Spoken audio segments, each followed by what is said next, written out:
Welcome, photo students, to the digital photography class. I've been teaching this course in one form or another for about 20 years, and it keeps getting better. We're going to have some fun in this class. The first thing I want to cover with you is the procedure for submitting your assignments. Since this is a digital photo class, all of our assignments are going to be formatted in a way that we can view them in our weekly critique sessions. This also makes it easy for me to grade the assignments. Even if you're not taking the class for credit, I want you to follow these submission requirements. We'll be using the most common computer application for making slideshows, and that's Microsoft PowerPoint. All students have access to free PowerPoint application. You just go into your student email, and in the upper left you're going to see 9 dots. You press on that, and then you go down and select the PowerPoint logo. Now that will give you opportunity to open up a new project. See that plus? You press that. The first thing I do is I remove those text boxes that appear on the screen. I select them, and then I press delete to remove those too. I also duplicate the base level screen several times. Gives me more to work with. I can always get rid of them.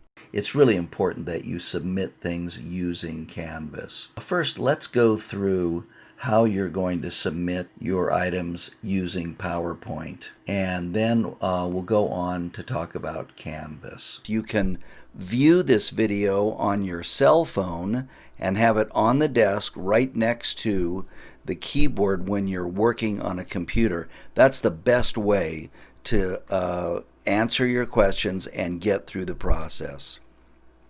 Okay, let's begin. The most important attributes of your assignment are as follows. 1. The assignment is labeled correctly so I can identify it and know who submitted it. Now, this has a couple of different sections. The week will appear first, then the assignment name, followed by your last name. This is a typical naming example. Week 1, Head and Shoulders, and submitted by Lunn. Okay, so that's what's going to appear in the file name field. Many assignments have multiple images, and I'll indicate when I want them all on the same screen or individually.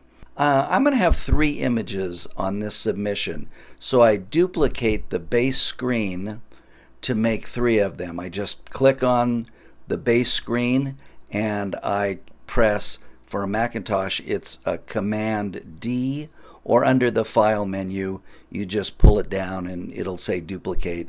And you just duplicate it so you have 3 or 4 of them. You can always undo the ones that you don't use. My next step is that I drag the first picture from my desktop into the PowerPoint screen. Now I'm going to size the image so it has just a little border around it. What if the picture I've taken is a vertical? It's not a horizontal? Well, that's no problem, because we can drag it into the frame and rotate it and then size it to fit. You see, every assignment that we send in is going to be a horizontal 16 by 10 aspect ratio. So when you have a vertical image, you're going to have a lot of extra space on the right and the left. Don't worry about that. That's just the way it works. Now, if you need to rotate the image, you grab the handle on the edge and you just rotate it, then move it so you can grab a corner, and that way you can size the image to fit in the frame. This is quick and easy. Now, what if the assignment requires us to place more than one image on a screen? That's also a very easy process. You just drop in the images you want onto the frame and you size them. You'll see little guidelines at the top and bottom of the first picture, and that will give you an indication on how to size additional pictures. That way they become pretty uniform, and that works for as many as you want to have on a page. Typically, we don't have any more than 4.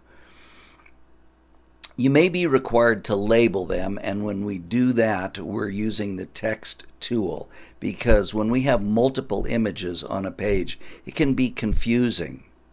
When we're done formatting our assignment and we've labeled the pictures according to the requirements of the assignment, then we save it, and you're going to upload it to me by email. Make sure you select attach as a copy when you send it to me. Do not select upload and share as a OneDrive link. That is some kind of Windows thing. I'm a Mac user, and I just can't access that. Now, assignments should arrive no later than 3 p.m. the day before the due date, because that gives me time to format the pictures if they need that and just upload them onto my class computer. Almost all the regular assignments will be due for viewing the very next class meeting, so you'll have 6 days to complete them. Assignments rarely take longer than 1 hour to complete, so getting your work in on time should be very easy. This is not a tough class, but you have to stay current with it so the assignments don't build up, because I will ding you for late assignments. If they're a week late, I lower them by 1 grade. So that really will cut into your grade point average. So please get them in on time, and that way we can all view your assignments at the beginning of the class during the critique period. Okay, so that's the method for submitting assignments. You'll see how this will make the class enjoyable and effective. Now, thanks for watching. So let's get to work. Ooh. Let the games begin!